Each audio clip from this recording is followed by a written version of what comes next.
Welcome to the Fast Leader Podcast, where we uncover the leadership life hacks that help you to experience breakout performance faster and rocket to success. And now, here's your host, customer and employee engagement expert and certified emotional intelligence practitioner, Jim Rimbaugh. Need a powerful and entertaining way to ignite your next conference, retreat, or team building session? My keynotes don't include magic, but they do have the power to help your attendees take a leap forward by putting emotional intelligence into their employee engagement, and customer-centric leadership practices. So bring the infotainment creativity of the Fast Leader Show to your next event, and I'll help your attendees get over the hump now. Go to beyondmorale.com/speaking to learn more. Okay, Fast Leader Legion, today I'm excited because I have somebody on the show today that I resonated so much with his pain. Michael Beck grew up on Long Island in Oyster Bay, New York, along with his two younger sisters. He had two loving and supportive parents, but although his father was successful, he wasn't a good communicator and wasn't very good with people. Because of that, Michael really didn't learn to communicate well, nor did he understand people very well. It really held him back in his career and his effectiveness as he entered the business world. After graduating high school, he attended college at the University of Pennsylvania, where he earned a bachelor's degree in civil engineering, a master's in structural engineering, and an MBA in finance from Wharton School. He then began his quest to find fulfillment and success, but things didn't exactly go as planned. Although he was smart and well-educated, his limited people skills caused problems and limited his success. He was a pretty poor leader. Then he started working for an entrepreneur in the restaurant business, and they soon became partners.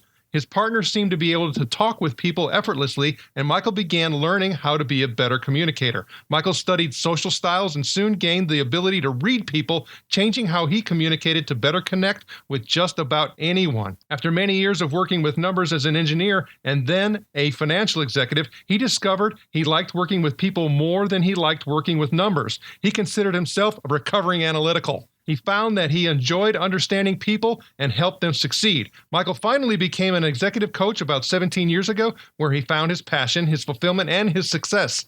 He continued to improve his communication skills, his ability to persuade others, his passion for making a difference in the world. Along the way, Michael has earned a black belt in self-defense, ranked 118th in the world in a rowing competition, and has become a competitive dart player. Michael currently lives in Portland, Oregon, where he enjoys the great Pacific Northwest. He enjoys being out in nature and likes to hike and camp. Besides his work and his outdoor interests, Michael regularly pursues his other passion, cooking. He hosts an international cooking group where each month everyone brings a dish they've prepared from the featured country. Michael Beck, are you ready to help us get over the hump? You bet. Thanks so much, Jim. Oh, I'm glad you're here. Now, I've given our listeners a little bit about you, but can you tell us what your current passion is so that we can get to know you even better? Wow. You know, I think it's really important to be passionate about things, and I am. I like you just explained, I have a passion for cooking. It's a great creative outlet, and it shows people you care. I'm actually passionate about the work that I do.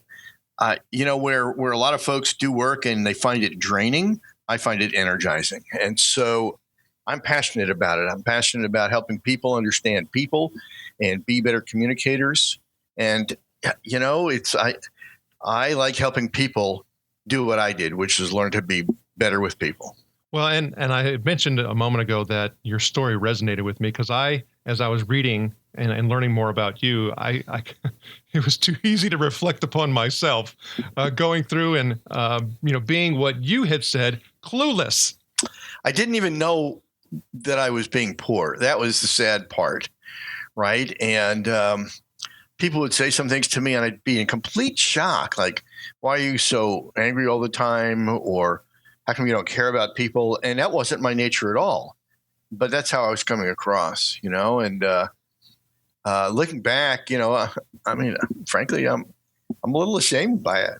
Yeah, I could say that for me too. I've had people, say to me, and I even have to be very careful even today that I don't come across and perceived, in the ways that I don't want to be perceived. Unfortunately, our eyes point outward.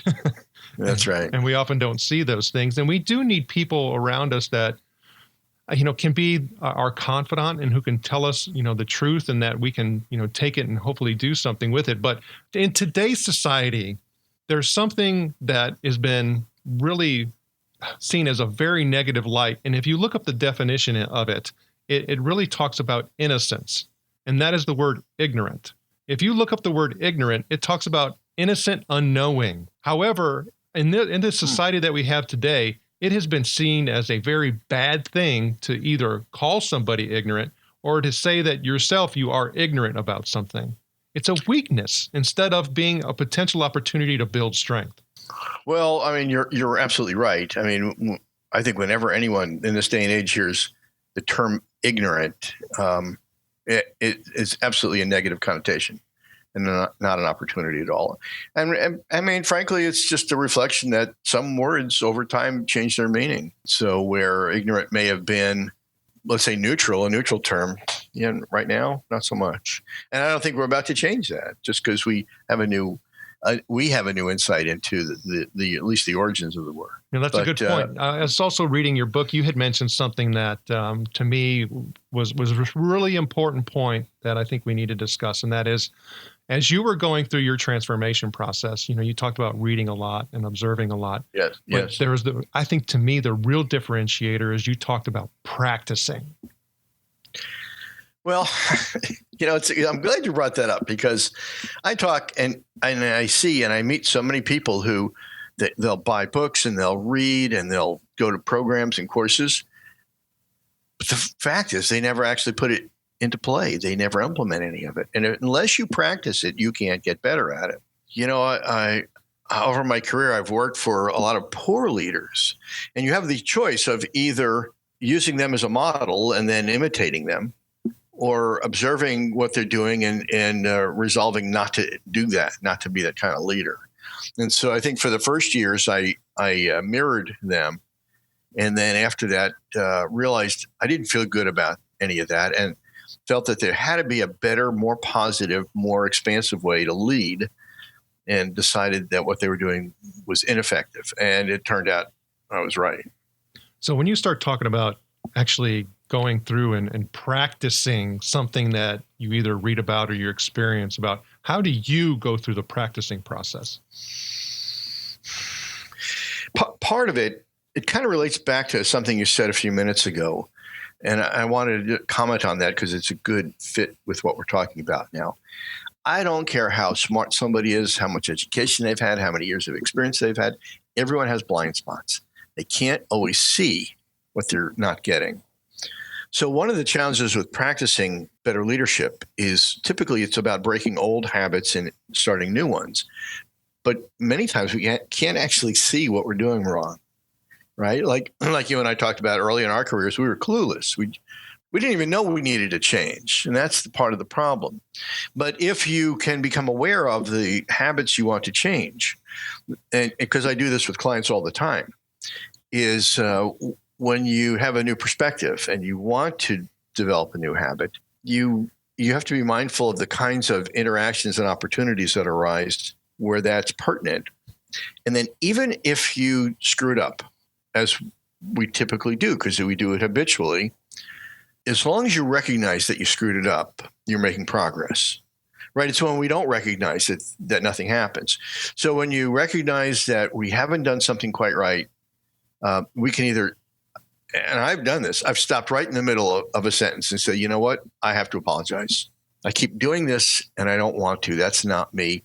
And then I begin down the path of the habit that I really want to reflect.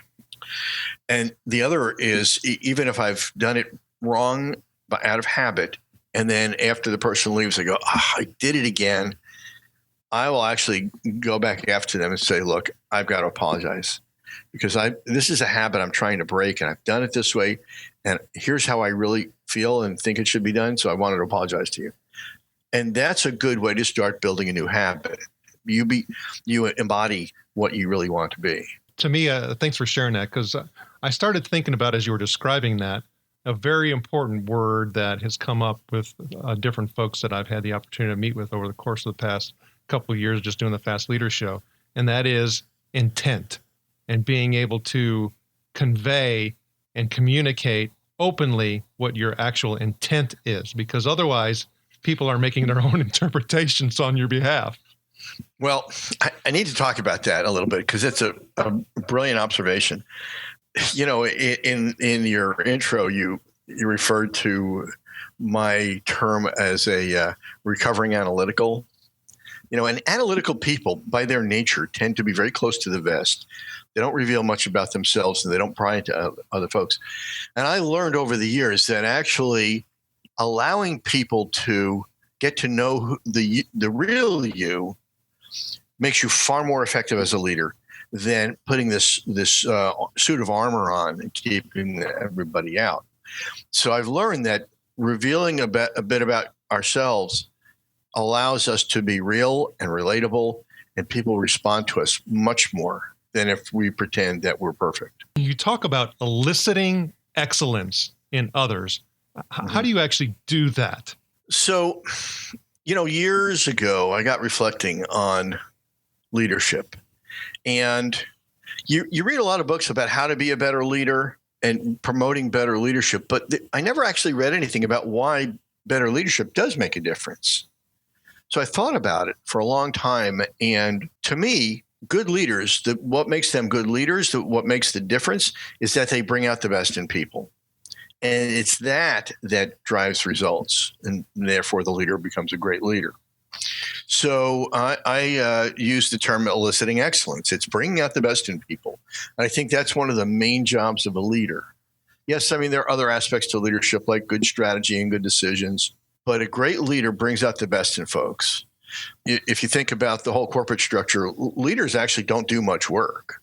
They don't produce much. It's everyone else that does. And therefore, that the only way the work gets done is when people do great work. So eliciting excellence. So you asked, how does that happen?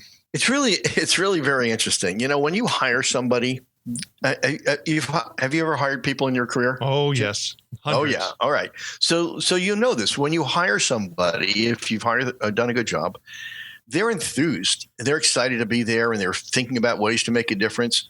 They're fully engaged. You don't need to do anything to those folks to get them engaged. They're highly engaged. So what happens then is leaders screw that up, and people become disillusioned or unhappy. There's that saying that people join companies, but they quit bosses. That's true. And so that's what happens. So the leader is responsible for the engagement. Each of the individual workers have their personal responsibility for staying engaged and being engaged. But I think the brunt of it falls on the shoulders of the leaders. So how do you elicit excellence? You become a great leader. And when you think about how people respond to leaders, a good way to start is actually thinking about what causes disengagement, what causes people to become disillusioned. And typically, there are things like being disrespected, being treated like a child, being micromanaged, not being valued, in other words, not being asked for their opinion about anything. Those are things that start making people feel disillusioned and unhappy and unappreciated. So the opposite is true. The way you keep people engaged, the way you bring out the best in folks is to respect them and value their input and their insights, and treat adults like adults, and treat people like people instead of like things, and show them appreciation. So when a leader does that, it brings out the best in folks. And so for me, listening to you to talk and reading the book on eliciting excellence, I found myself, kind of understanding that a leader is really most effective when they protect the actual engagement that is just inherently there when somebody starts their new role. So I need to kind of have two things come together. I need to protect their engagement that it currently exists there, and then have them build some of the skills and competencies so that they're making an impact and then getting that reward as well. And so I kind of see that really being aware and mindful of that energy that already exists is really the best place to start to elicit excellence in people. I agree. I think it's a great point, Jim. And also, I think it ties in really tightly with the idea of treating adults like adults. In other words, to me, one of the ways you treat an adult like an adult is to give them autonomy, is to expect them to be responsible and professional. And when you do that, you get to hold them more accountable. And when you do that, you can give people full rein. Be a professional, learn better skills, come up with better ideas. If you don't know something, ask. And it allows people really to flourish. One of the things that really drives engagement after all the other basics are met is the ability to grow professionally and personally. And that's kind of also what you were talking about, is allowing people to grow into it, attain new skill sets. So really what we're talking about here, obviously because of the transformations you went through and even for myself, there's a lot of energy and passion in all of this. And one of the things that we focus on the show is quotes to help with that energy and passion. Is there a quote or two that gives you a lot of extra energy? Well, the quote that I always keep in mind, and it seems to be, whether it's intentional or unintentional, it seems to be echoed throughout all my work, is that eliciting excellence is the essence of exceptional leadership. It's about bringing out the best in people. And I'm always thinking, how can I bring them up to be the best, be their best, right? It's not about pounding on folks. I'm thinking about how I work with my clients. It's not about, belittling them or driving them or holding them accountable. None of that's necessary. If I can help them aspire to be the best they can be, they'll be rock stars. So I know, like we had talked about our own transformation, we don't always do a good job of these things, and we have humps that we have to get over to really help elicit excellence, in others as well as ourselves. Is there a time that you could remember where, you've learned that valuable lesson and it helped you move onward, upward faster that you can share? There are probably several examples, but the one that came to mind when you asked that was, I've had an eclectic career. In one of my lifetimes, I was executive director of a large law firm, 500-person law firm. And the way the firm typically runs is that the attorneys, sort of regard the administrative staff as purely support function, and that the rock stars are all the attorneys.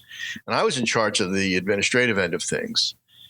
And what I did naturally, I did it naturally for myself, was I managed by walking around. So I walked around quite a bit, talked to folks, try to engage them more and solicit their input and hear what they had to say and what their concerns were. And no one had really ever done that before. And the response I got was pretty strong and consistent. In the time I was there, I would get voicemails and emails from people thanking me. But the attorneys still didn't operate that way.